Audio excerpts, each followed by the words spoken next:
Hey everybody, welcome to worksheet P16. We're reviewing how to do question number 16 on the test from the second semester. The concept here is that we're looking at multiplying two binomials together.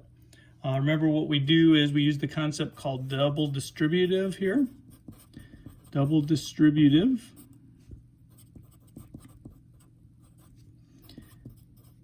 Property. Which means what we simply do is we take each term of the first binomial multiplied by each term of the second binomial, meaning we're going to take this x and we're going to multiply it by both the 3x and the 4.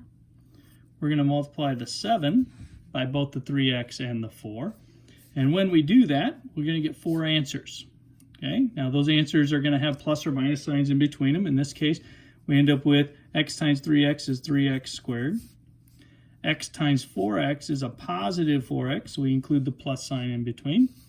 7 times 3x is a plus 21x.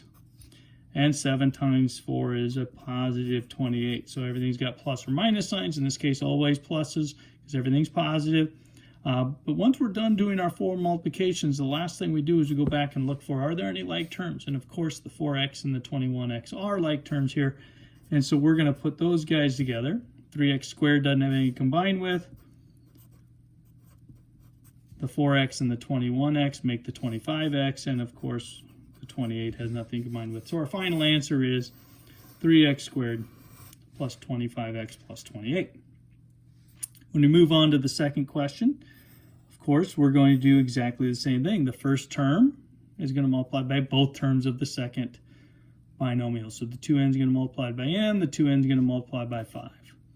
But we're also going to multiply the negative 2n, or excuse me, the negative 2 by the n and by the 5.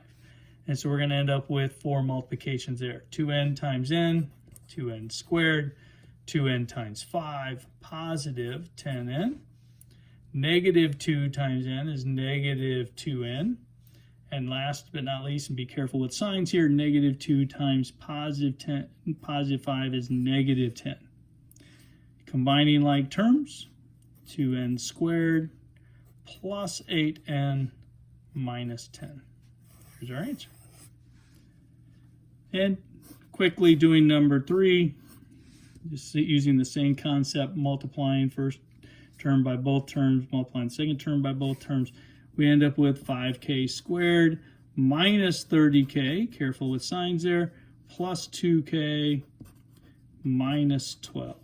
And combining like terms that we have in the middle here, 5k squared is going to subtract 28k and a minus 12.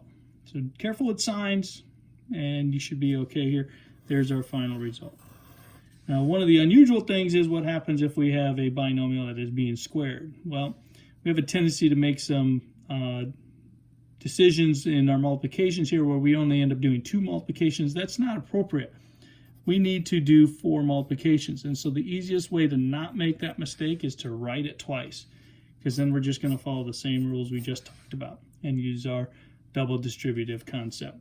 8a times 8a, 64a squared, 8a times negative 1, negative 8a, negative 1 times 8a, negative 8a also, and a negative 1 times negative 1 is a positive 1.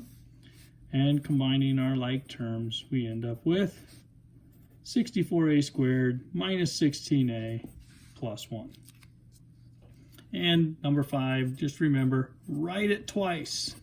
If it's squared, write it twice so that when you do your double distributive, you don't mess up and forget to do a couple calculations. We tend to forget to do the 2 middle calculations if we don't write it twice. So in this case, a times a squared. A times 8, 8a.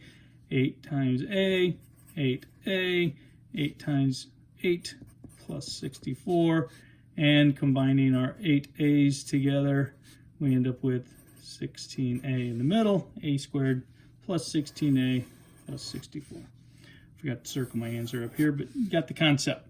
I am going to include a second video with this group because there is a connection actually back to what you learned in elementary days that I'm going to tie that into just to give you a little bit of insight into your previous math skills. Okay, But if you don't need it, don't pay attention to it. Just move on and get through this worksheet and then get to your reassessment. Thanks. See ya. Bye.